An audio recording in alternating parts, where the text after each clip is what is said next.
Lesson number 11 पर पहुंच चुके हैं। कक्षा विज्ञान, कक्षा 6 का ये विज्ञान है, जिसका हेडिंग देख सकते हैं प्रकृति की अमूल्य संपदा।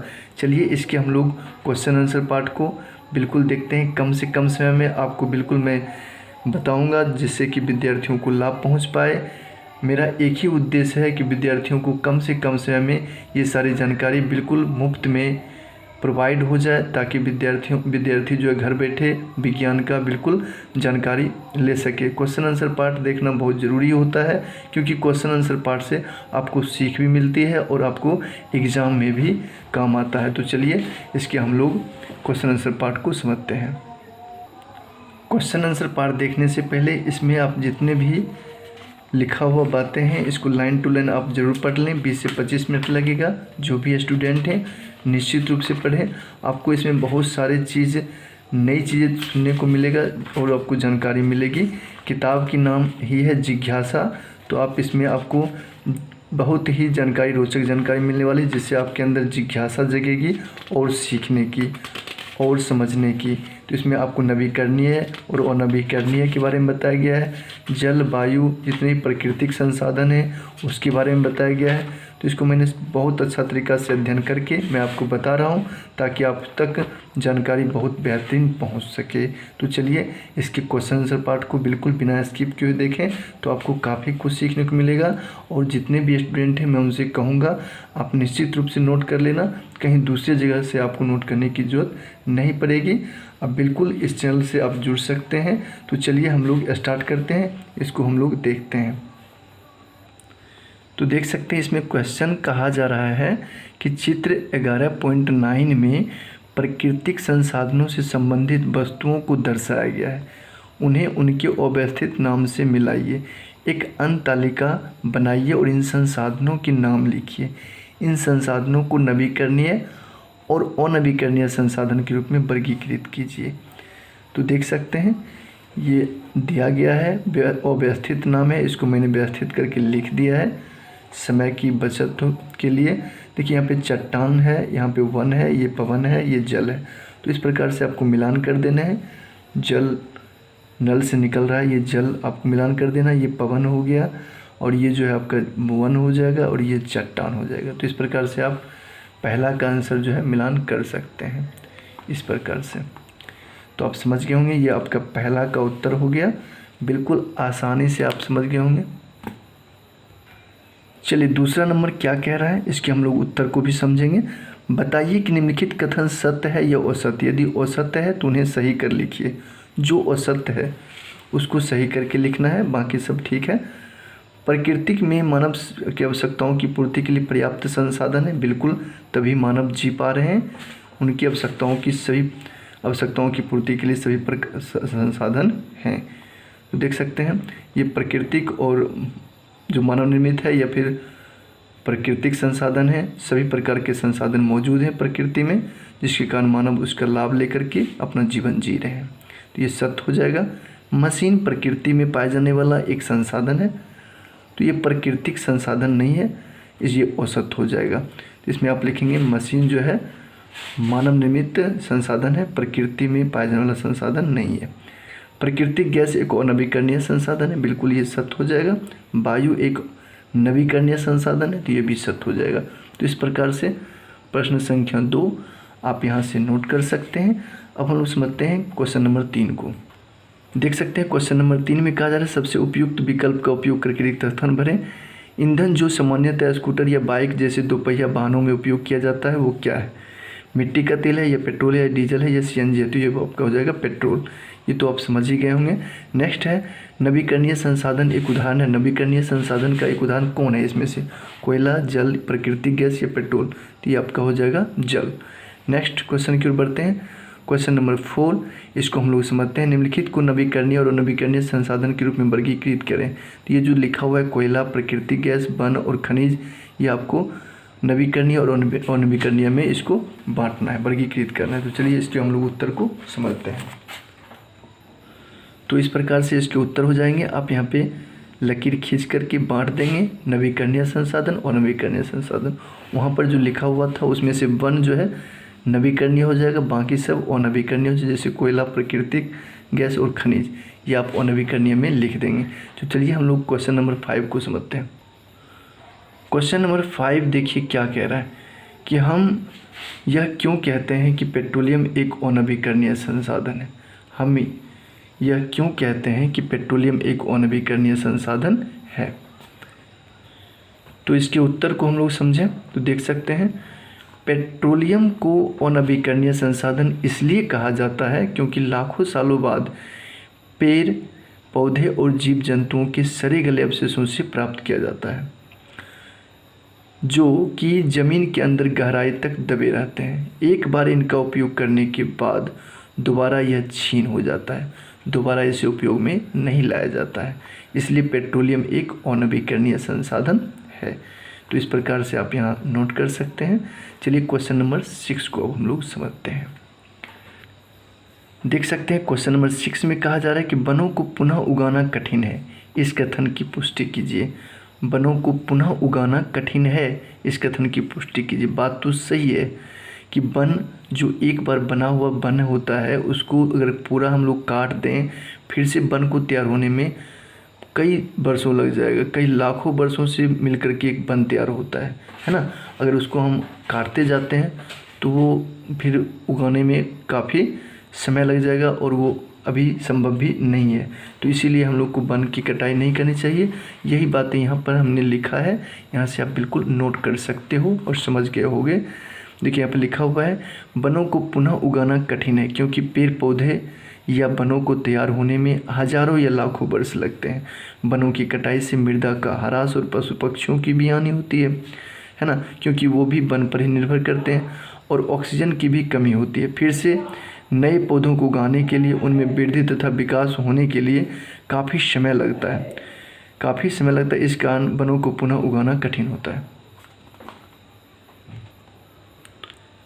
देखिए 7वां नंबर प्रश्न में क्या कह रहा है कि 5 दैनिक गतिविधियों की सूची बनाइए जहां आप प्राकृतिक संसाधनों का प्रयोग करते हैं, उनका उपयोग कम करने की विधियां सुझाइए। ठीक, 5 दैनिक गतिविधियों की सूची बनाइए जहां आप प्राकृतिक संसाधनों का उपयोग करते हैं, उनका उपयोग कम करने की विधि भी सुझाइए। तो देखिए इसके उत्तर को बिल्कुल समझ में आ जाएगा। तो देख सकते हैं प्रतिदिन की गतिविधि हमने 5 लिखा है यहाँ पे। कार या बाइक का जब हम उपयोग करते हैं तो उसमें पेट्रोलियम प्राकृतिक संसाधन का यूज होता है। उपयोग कम करने के तरीके, सार्वजनिक परिवहन या साइकिल का हम लोग को यहाँ पे यूज करना बताया जा रहा है। सार्वजनिक परिवहन या फिर साइकिल का यूज करने से पेट्रोलियम की खपत कम होगी। कार या बाइक का हम लोग यूज करते हैं प्रतिदिन गतिविधि में, पहला हो गया। यह आपका दूसरा है खाना बनाना, ठीक है। तो खाना बनाना हम लोग यूज करते हैं प्राकृतिक गैस, है ना। जबकि कहा जा रहा है सौर कुकर यूज करें तो उपयोग कम किया जा सकता है। उपयोग कम करने के तरीके में आप सौर कुकर का यूज करें। नेक्स्ट है कागज़ का उपयोग, पेड़ या जंगल से संसाधन लगते हैं, पेड़ या जंगल के संसाधन से कागज़ तैयार होता है। यहाँ पे कहा जाता है डिजिटल वर्क कीजिए जिससे कि कम इसका यूज होगा। बिजली, नेक्स्ट है बिजली, ये आपका प्रतिदिन की गतिविधि हम लोग बिजली यूज करते हैं। तो प्राकृतिक संसाधन कोयला या प्राकृतिक गैस इसका है, मुख्य रूप से कोयला या प्राकृतिक गैस है। और उपयोग में इसको हम लोग क्या सौर ऊर्जा का उपयोग करें जिससे कि उपयोग कम इसका हो सकता है। कम करने के तरीके में सौर ऊर्जा का यूज करें। नेक्स्ट है पीने का पानी, तो इसमें आपको पानी संसाधन हो गया और नल जल का उपयोग करना है, ठीक है। तो इस प्रकार से आपके जो है ये उत्तर हो जाएंगे प्रश्न संख्या 7 का, जिसमें कि 5 गतिविधि के बारे में बताया गया। बिल्कुल आंसर आप यहाँ से नोट कर सकते हैं। चलिए हम लोग अब प्रश्न संख्या 8 को समझते हैं। देखिए प्रश्न संख्या 8 में कहा जा रहा है कि 4 गतिविधियों की सूची बनाइए जो वायु की उपस्थिति में संभव है। 4 गतिविधियों की सूची बनाइए जो वायु की उपस्थिति में संभव है। 4 गतिविधियां जो कि वायु की उपस्थिति में संभव है वह है, पहला नंबर हवाई जहाज़ से यात्रा करना, पतंग उड़ाना, सांस लेना और पक्षियों को उड़ाना। तो ये सारे गतिविधियां जो है हवा के द्वारा ही संभव है। तो ये आप निश्चित रूप से नोट कर सकते हैं। बहुत ही छोटा उत्तर है और समझ में भी आपको आ गया होगा। तो चलिए अब हम लोग क्वेश्चन नंबर 9 को समझते हैं। तो प्रश्न संख्या 9 देखिए क्या कह रहा है। 9 में कहा जा रहा है कि आप अपने घर के आसपास को हरित आवरण से समृद्ध बनाने के लिए किस प्रकार योगदान देंगे। ऐसे कार्यों की सूची बनाएं। तो इसके उत्तर में आप बता सकते हैं कि घरों के आसपास पेड़ पौधों को उगाने का प्रयास करेंगे। पहला, बगीचों तथा फुलवारियों में भी विभिन्न तरीकों के पेड़ पौधों को उगाने का प्रोत्साहित करेंगे। बगीचों तथा फुलवारियों में भी विभिन्न तरीकों के पेड़ पौधे को उगाने का प्रोत्साहित करेंगे। नेक्स्ट है, हर जगह हरा भरा हो ऐसे समृद्धशाली स्थानों को बढ़ावा देंगे। नेक्स्ट, सरकार द्वारा चलाए जाने वाले वृक्षारोपण अभियान में भाग लेंगे। तो ये आपका 9 नंबर में 4 पॉइंट बता देना है। तो इस प्रकार से इसके उत्तर यहाँ पे बिल्कुल क्लियर हो जाएगा। और हम लोग समझते हैं अब क्वेश्चन नंबर 10 को। देखिए प्रश्न संख्या 10 में कहा जा रहा है कि दिए गए चित्र में हम देखते हैं कि भोजन बनाया जा रहा है। निम्नलिखित प्रश्नों के उत्तर दीजिए। भोजन बनाने के लिए किस प्रकार की ऊर्जा का उपयोग हो रहा है। तो ये तो सौर ऊर्जा का उपयोग हो रहा है।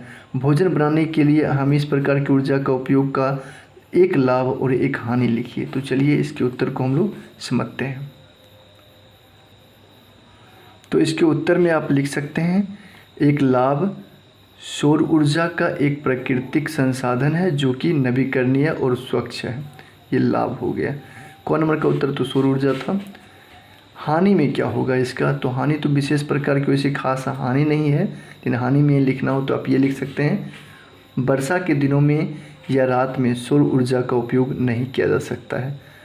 बिल्कुल ये हानि की बात है कि वर्षा अगर पड़ता है तो फिर उसका यूज नहीं हो पाएगा। तो ये आप निश्चित रूप से नोट कर सकते हैं। अब हम लोग समझते हैं क्वेश्चन नंबर 11 को। देखिए प्रश्न संख्या 11 में कहा जा रहा है कि बड़े पैमाने पर पेड़ों को काटने से मृदा की गुणवत्ता में प्रभाव पड़ता है। बड़े पैमाने पर पेड़ों को काटने से मृदा की गुणवत्ता में प्रभाव पड़ता है। आपके अनुसार ऐसा क्यों होता है। पेड़ पौधों को काटने पर मिट्टी की गुणवत्ता पर बहुत असर पड़ता है।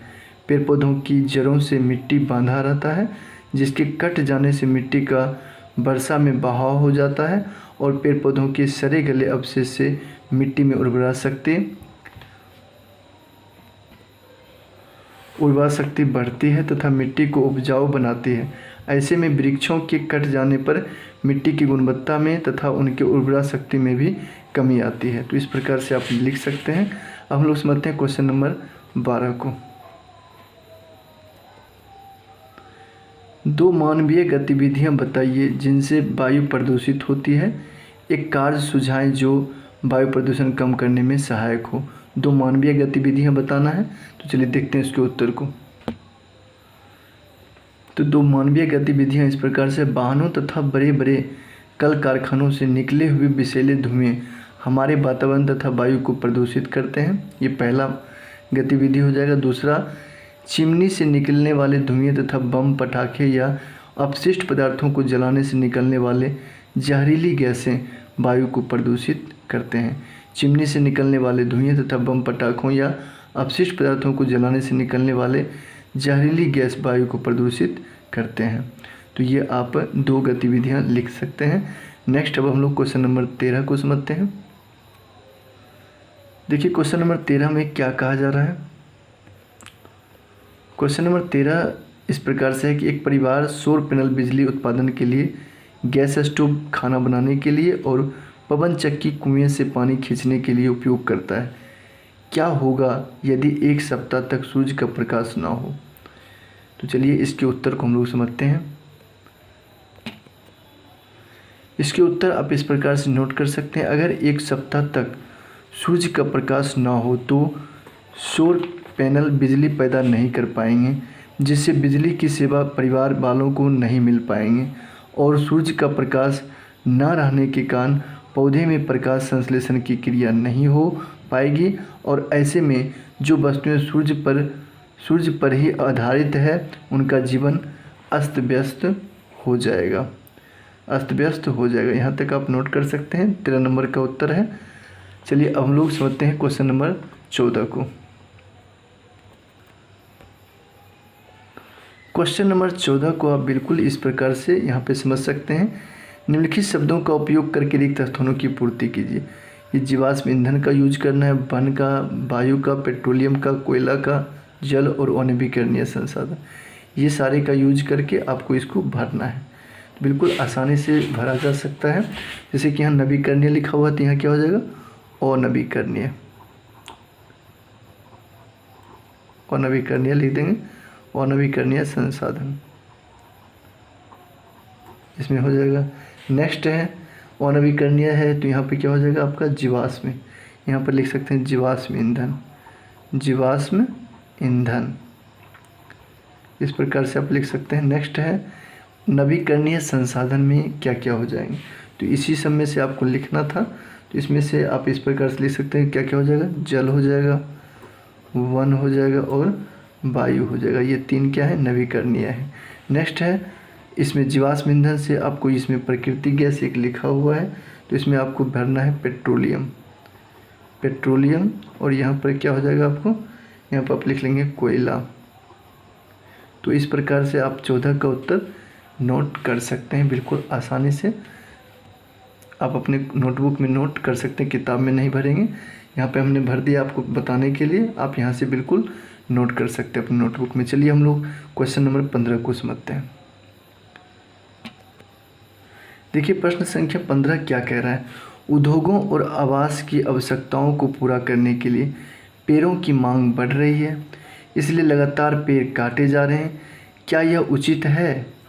चर्चा कीजिए और एक संक्षिप्त रिपोर्ट तैयार कीजिए। तो चलिए इसके उत्तर को हम लोग समझते हैं। इसके उत्तर में आप इस प्रकार से लिखेंगे, पेड़ ऑक्सीजन प्रदान करके वन्य जीवों का समर्थन और मिट्टी के कटाव को रोककर पारिस्थितिक संतुलन बनाए रखने में महत्वपूर्ण योगदान निभाते हैं। बड़े पैमाने पर वनों की कटाई से जैव विविधता का नुकसान और जल व्यवधान में नुकसान हो सकते हैं, जल व्यवधान में नुकसान हो सकते हैं तथा और भी बहुत बड़े बड़े नुकसान हमको झेलने को मिल सकते हैं, जो कि यह उचित नहीं है। बिल्कुल ये पूछा जा रहा था क्या यह उचित है, जो कि यह उचित नहीं है। पेड़ों की कटाई पर सशक्त नियम को पालन कर पर्यावरण संतुलन को बनाए रखने में और वनों को पूर्ण विकास करने में योगदान दें। पेड़ों की कटाई पर सशक्त नियम को पालन कर पर्यावरण संतुलन को बनाए रखने में और वनों को पूर्ण विकास करने में योगदान दें, ये आप बता देना है। तो इस प्रकार से आपके 15 नंबर का उत्तर जो है इंड हो जाता है, आप यहाँ से बिल्कुल नोट कर सकते हैं। तो चलिए अब हम लोग समझते हैं प्रश्न संख्या 16 को, और ये लास्ट है। तो बिल्कुल आप यहाँ से कम समय में जो है विज्ञान की तैयारी कर सकते हैं और बिल्कुल इस प्रकार से आप नोटबुक में तैयार कर सकते हैं कम से कम समय में। तो चलिए हम लोग क्वेश्चन नंबर 16 को समझते हैं। प्रश्न संख्या 16 में कहा जा रहा है कि अपने विद्यालय में पानी के उपयोग को कम करने के लिए एक योजना बनाइए। इस योजना को साकार करने के लिए आप क्या कदम उठाएंगे और इससे पर्यावरण को कैसे सहायता मिलेगी?